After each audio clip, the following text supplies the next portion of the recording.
Less than 3 metres long but packed with intriguing design features, the Toyota IQ is an unashamedly upmarket city car that's the size of the smallest urban runabout, has the performance of a super mini and the cabin quality of a family hatchback.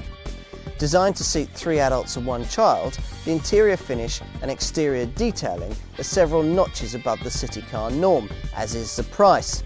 Still, for those smart enough to seek a tiny car that's anything but tiny in its outlook, it could be just right.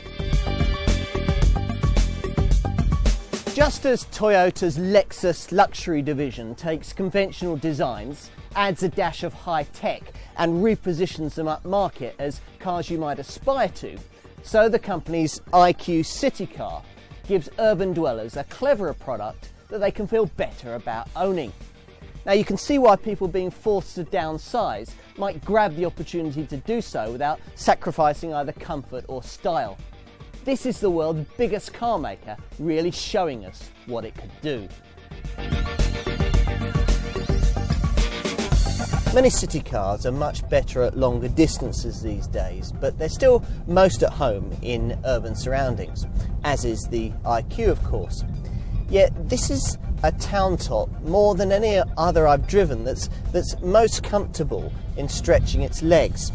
At even quite high speeds on motorways, it doesn't get blown around like a leaf in a gale, and the cabin's refined enough to enable you to converse with your passenger in normal terms right up to the legal limit. Some super minis can't even do that. The ride is generally pretty good, although it does crash a little across major road faults. At higher speeds though, the general feeling is that of being in a much larger car, especially around corners where the Toyota feels flat and stable.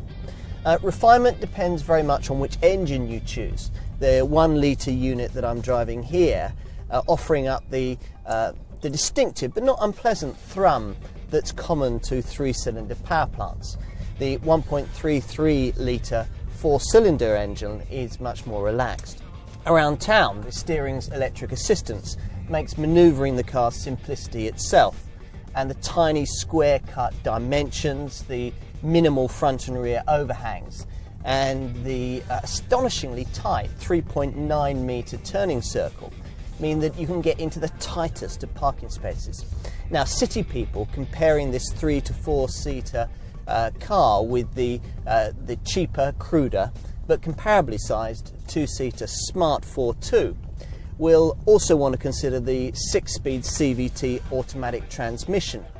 Now, this does take the edge off performance that was hardly neck-snapping in the first place. Rest to 60 takes nearly 15 seconds on the way to just 93 miles an hour in the 1 litre petrol variant that I'm driving here. That's the one most people will choose.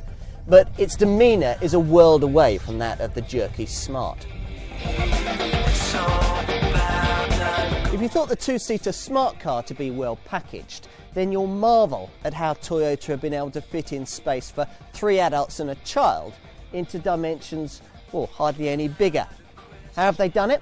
Well, the large 15-inch alloy wheels really are positioned at each corner of the car, freeing up the space in between entirely for people. Now, that wasn't easy to achieve. Toyota had to reposition the front wheels and their drive shafts in front of the engine rather than in their usual place behind. And that meant that the typical distance from tip of the front bumper to the accelerator could be reduced by 120 millimetres, freeing up that extra cabin space. Now, the IQ looks classy too, the wraparound rear windows, the smoked headlamp units, and the door mirrors with their indicators integrated. All of these position the IQ as an upmarket small car choice.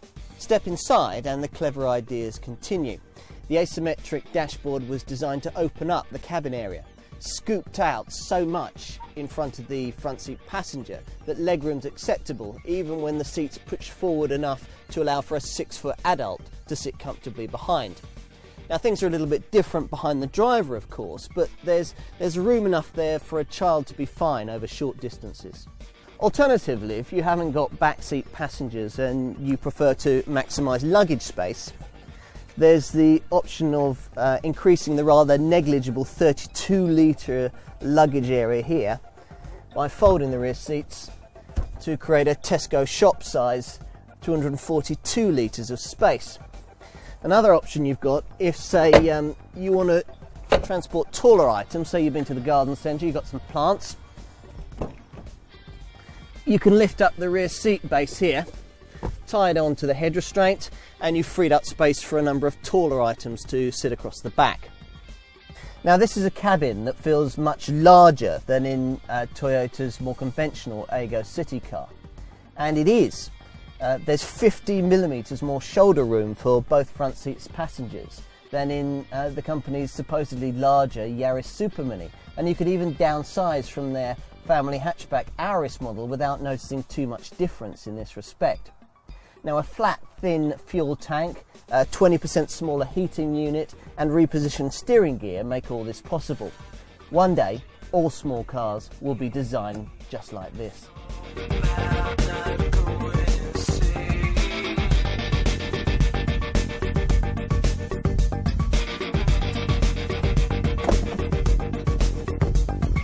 Now, most IQ variants are sold in the £9,500 to £12,000 bracket.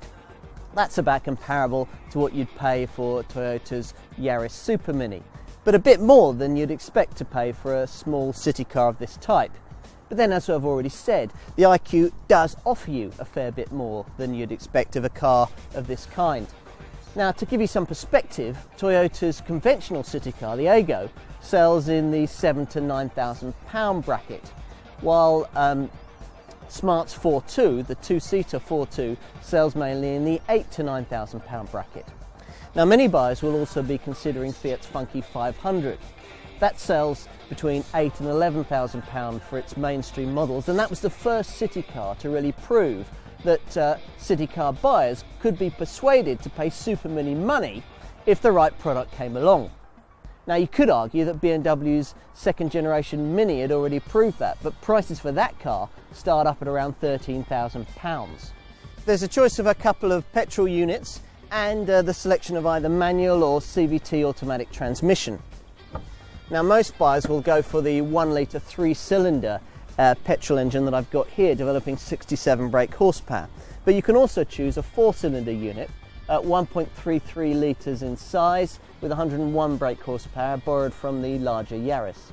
All models come with at least 9 airbags, including this, the world's first rear window curtain shield airbag. Now, as well as that, all IQ models come with a kind of standard specification that you'd expect in a much larger car. You've got these alloy wheels, you've got colour-keyed paintwork for the bumpers that extends round to mirrors that are heated and electrically adjustable. There's a 6-speaker stereo with MP3 connection, air conditioning, remote control central locking, electric windows, dark tinted privacy glass for rear seat passengers, and leather trim for the steering wheel and the gear knob. The IQ isn't only small, it's also very light, with weight kept down to just 880 kilograms. That's one reason why Toyota has been able to achieve such low CO2 figures, just 99 grams per kilometre in this manual 1 litre model. Now, this sees the car fall into tax band A, meaning it's exempt from road tax, while company car users will pay the lowest 10% tax obligation, and London visitors will escape the congestion charge. Though the IQ's entry-level engine is shared with the company's Aygo city car, the IQ offers significantly better fuel economy, returning 65.7 miles to the gallon on the combined cycle, although this figure does drop to 60.1 miles to the gallon if you go for the CVT automatic. Insurance is Group 2 thanks to body panels that easily slot in and out if damaged, while residual values are likely to be very strong. This is the ultimate expression of refined yet environmentally efficient urban mobility. A car that really turns conventional city car thinking on its head. True, there's premium pricing, but nothing you'll ever buy will be more cleverly designed. It is in essence a little car for people who think big. As well as appealing to plusher city car buyers, if you don't need loads of cabin room, it's a novel alternative to a conventional Super Mini that'll be cheaper to run, will hold its value better and will attract envious stares for something with frankly astonishing levels of cabin space for a car so tiny you can almost park it sideways. If you thought that all small cars were the same, then maybe it's time to think again.